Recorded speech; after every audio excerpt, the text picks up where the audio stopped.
Okay, so yeah, so the final part of this is to discuss about the control effort. So how have we taken the lessons that we've learned from that VMD-funded project and then used those to try and actually control scab on the ground? So let's go through that. So 4 nations approach to the control of sheep scab. So these are some of the efforts that we have either been running or have now completed across the UK. So the RDPE project in England, the For Flock's Sake project, is focused on scab hotspots, and I'll come on to that in a moment. Also, as another aspect of that VMD funded project was looking at the control of scab on areas of common grazing, and I'll come on to that in a little while as well. In Wales, the All Wales Sheep Scab Eradication Programme is now up and running. That will run, I think, for at least the next 3 years, and that's funded by the Welsh Government. And then in Northern Ireland, we have a BBSRC-funded scab control programme, which is looking into the extent of the issue in Northern Ireland. In Scotland, we've run a number of programmes previously, and at the moment we're running a programme on Lewis and Harris in the Western Isles, which is funded by the Scottish Government. And I'm going to talk about a few of these different programmes today. But ultimately, what I want to try and highlight is that we are, I think, having impacts across all 4 nations of the UK now, which means that not only are we coordinating efforts in different areas, but we're actually trying to coordinate those efforts across the UK as well. So for Flock's Sake project, what we've exploited there is the fact that sheep scab is focused in different hotspots. These are actual outbreaks of scab here, and you can see that they cluster quite nicely into different areas of high risk.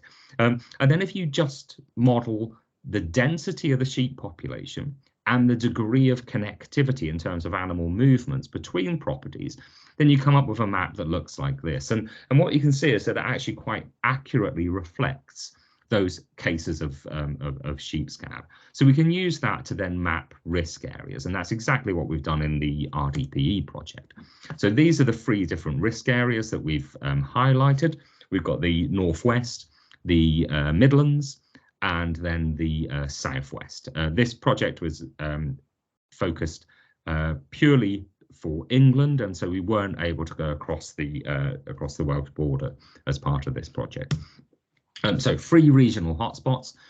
We took 100 or recruited 100 farms in each of those areas, and then we synchronized ELISA testing, 2 tests over 2 years for each farm. Farms had to be willing to share their scab status within their own clusters only, report any outbreaks, and then coordinate treatments that they paid for. The project did not fund treatments. The first blood test visit was obviously for the scab testing. There was also a vet advisory visit, where the vet had time on each farm to discuss best practice control for scab. Where treatments were required, we coordinated them as closely as possible so that obviously contiguous properties or common areas of common grazing were treating together. We then performed that follow-up blood test to look at the impact of those treatments. And then we held cluster meetings. Again, this was all done during COVID, so this was quite challenging. Held cluster meetings to discuss those local issues and any barriers to control, and then follow-up visits to look at progress. And I just want to take the opportunity to thank our coordinators, who are the NSA in the Southwest, ADAS in the Midlands, and the Farmer Network in the North, for the huge efforts that they put together in bringing these control programs. So looking at the blood tests compared with the farm's previous scab status. So blood testing of 12 sheep per farm began in June 21. Cut-off date for the first blood test used in the analysis, I'm just going to go through now, was the end of March last year. So that involved 254 farms spread across our 3 different regions, where at least 1 blood test was performed before that end of March cut-off date. But it would also completed a questionnaire. And the reason for that questionnaire was that we also asked those farms to tell us, for the period between 2012 and 2019, had they had any outbreaks of scab where they'd seen clinical signs, and the same for 2020 as well, which was just before the project started. And you can see here actually pretty good spread of scab, quite a lot of scab over the previous sort of 10-year period. And then, these were hotspots for a reason. We obviously expected to find sheep scab in these areas.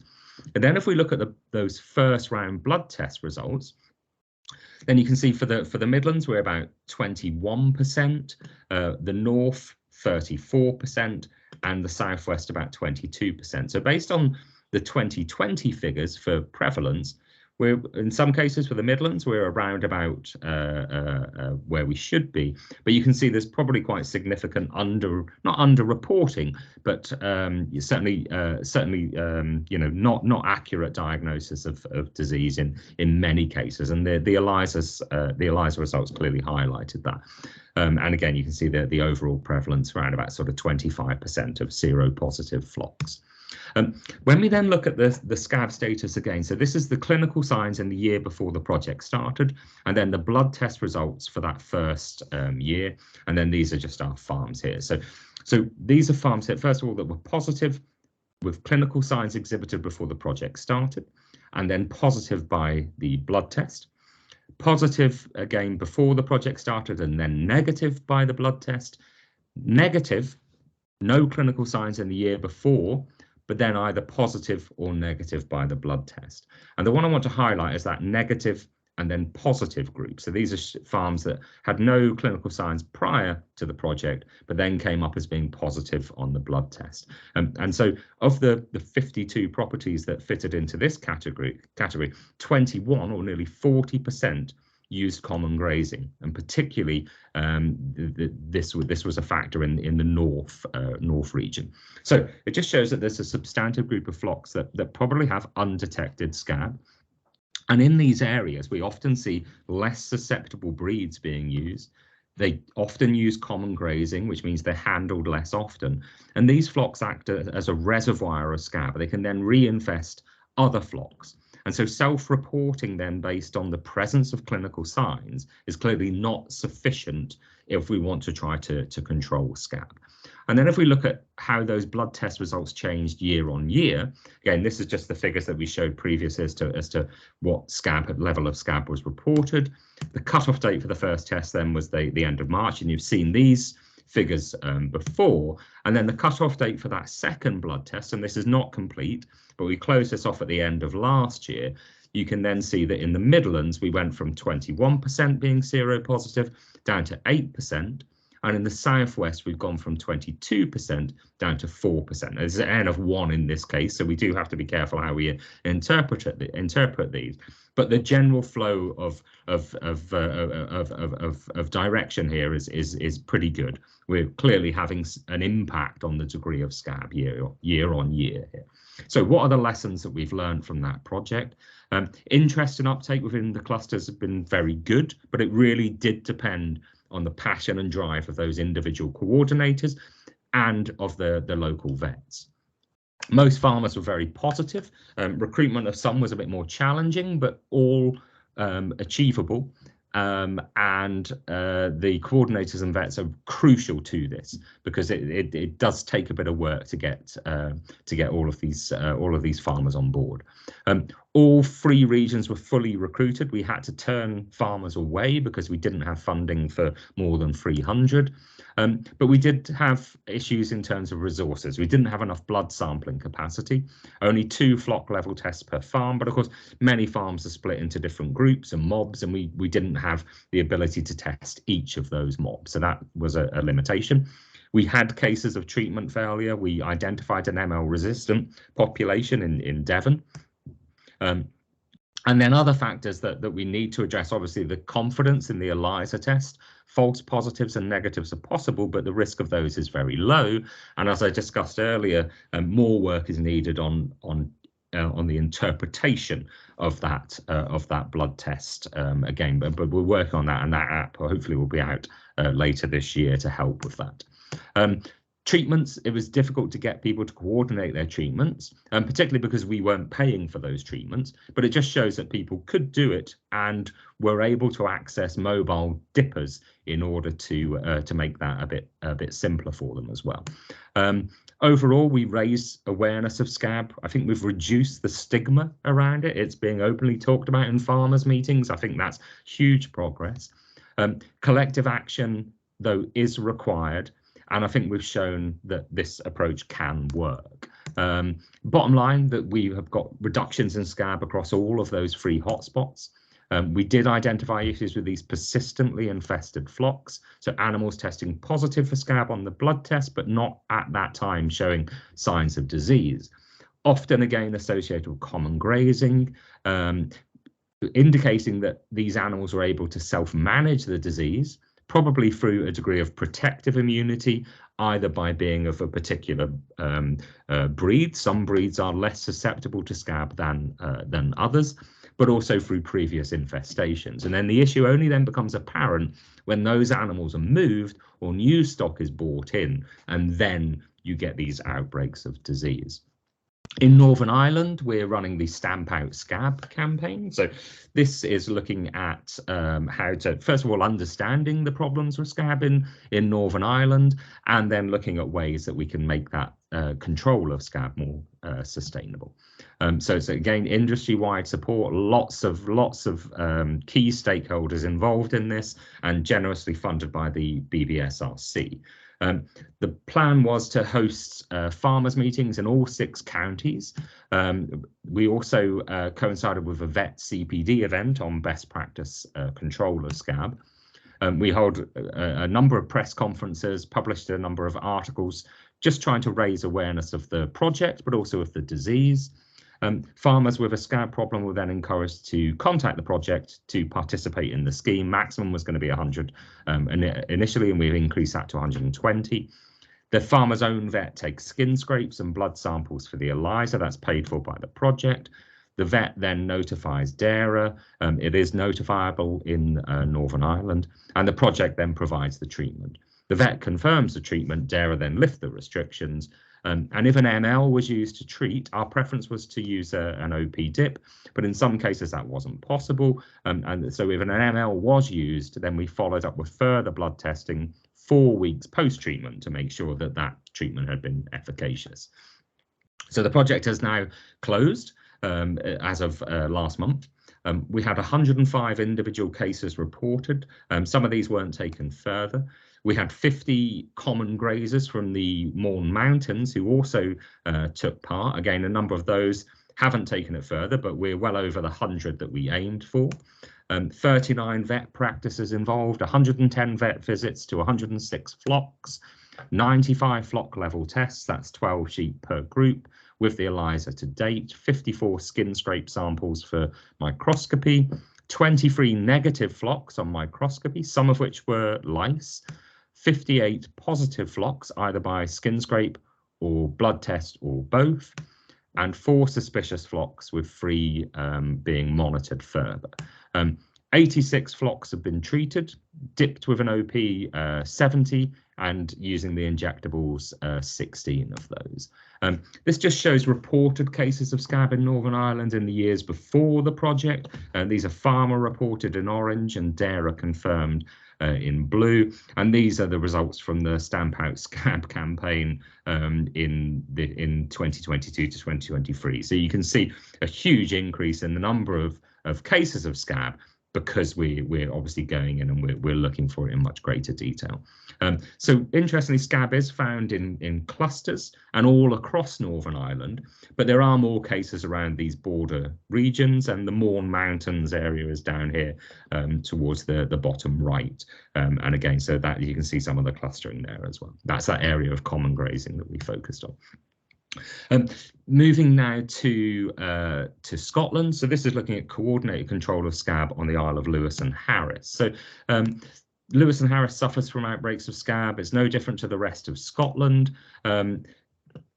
But if you look at this map here, this is Lewis up here on the west coast, and you can see it's glowing red on our risk map. And the reason for that is the crofting system, where you have a high degree of connectivity between farms, lots of animal movements on island, and of course a reliance on common grazing. And all of that means that it doesn't mean that it's any different to the rest of the UK in terms of the degree of scab, but it just means that in order to get on top of scab, they need a lot of support. But it's an island, has movement, restrictions in that you need to take your animals onto a ferry in order to get them on there. And so local scab control should be achievable, but coordination is required. So we've involved the Lewis and Harris Sheep Producers Association, the local vet, and local coordinators. This is really important, as we've seen through some of these other schemes, to get them working. Phase 1, blood sampling of 105 flocks across Lewis and Harris at pregnancy scanning in February this year. These are the fanks that the animals are gathered into for each individual township, and you can see the vet Hector here just blood sampling some sheep. We identified a number of positives, 3 clinically positive and 17 by the blood test across 4 different clusters. This is Stornoway here, and then Tarbert down on Harris, and the clusters were West Harris, Knock near Stornoway, Ballallen in the sort of South Locks area, and then Ewig over here on the west coast. We notified those cases to APHA because, like Northern Ireland, scab's notifiable in Scotland. These are those notifications here. You can see there's 21 notifications because obviously there were other cases out with the project. And then we organised treatments. Now this is very close to lambing, and so we used the injectables, the macrocyclic lactone. We used Cydectin, 2% Cydectin, and then we've been follow-up testing across the summer to ensure that those treatments were efficacious. We then this autumn will be running a coordinated plunge dip. We have a mobile contractor coming over to the island to do 2 rounds of dipping to try to get on top of the disease out there. Our plan is to follow up blood testing to make sure that those treatments were efficacious. We have noted some treatment failures over the summer. I don't think that those are resistance. I think they're usually where the treatments haven't been given effectively. But we've obviously repeated those with the vet to make sure that they're working now. Coordinated plunge dipping in the autumn. We won't be doing this, which is, some of the sort of awful kind of archive footage of dipping where you block up a river. We will, however, be doing this, which are these sort of deep fat fryer type systems that are excellent for dipping large numbers of sheep and having multiple stops as well, which is perfect for Lewis and Harris. You want to treat as many flocks in as short a time as possible. Some townships and crops already dip, and so we want to make sure that they're doing that correctly by giving them best practice advice, and also they can take part in the mobile dipping if they want to. For those that can't do that or don't already dip, then obviously the dipper will be coming around to the different areas. Loads of interest already, and at the moment we're planning to treat 10 to 15,000 sheep across Lewis and Harris. That represents probably about 2/3 of the entire population of sheep on Lewis and Harris. So remember, we have lots and lots of small holdings and crofts on the islands. So it's crucial that all sheep are dipped. So the gathers are really important. We do have lots of areas of hills and upland farming, so we do need to make sure we get as many of the stragglers in as possible, because they're the ones that pass scab on. And then finally, I just want to thank Neil Patton for providing these slides, which just describe the scab project in Wales. So the All Wales Sheep Scab Eradication Programme, it's funded by the Welsh Government. It's run by the College Sagar along with the RVC. It's a 3-year fully funded programme based on pilot work funded by the Welsh Government. Farmers with suspected scab report to the programme either directly or by another person on their behalf. It's then diagnosed with a skin scrape demonstrating live mites. The neighbouring farms are then contacted and they are then given the opportunity to do blood testing, and then all farms with scab, either by blood sample or skin scrape, are then dipped by contract dippers, and that's funded by the project. The steering group has been established. This project was launched, I think, back in June, July, so it's just gearing up now for that busy season ahead. There's a technical advisory group which is scheduled to meet in the autumn. There have already been 4 contract dipper training days, with 30 dippers being approved and new guidance being issued. And there's also vet training days where all the vet practices are briefed on obviously the program, but also given guidance in terms of skin scrape sampling and blood testing as well. There are 6 technical officers that have been recruited and trained, and they are already carrying out on-farm visits. And that's been since mid-May 2023.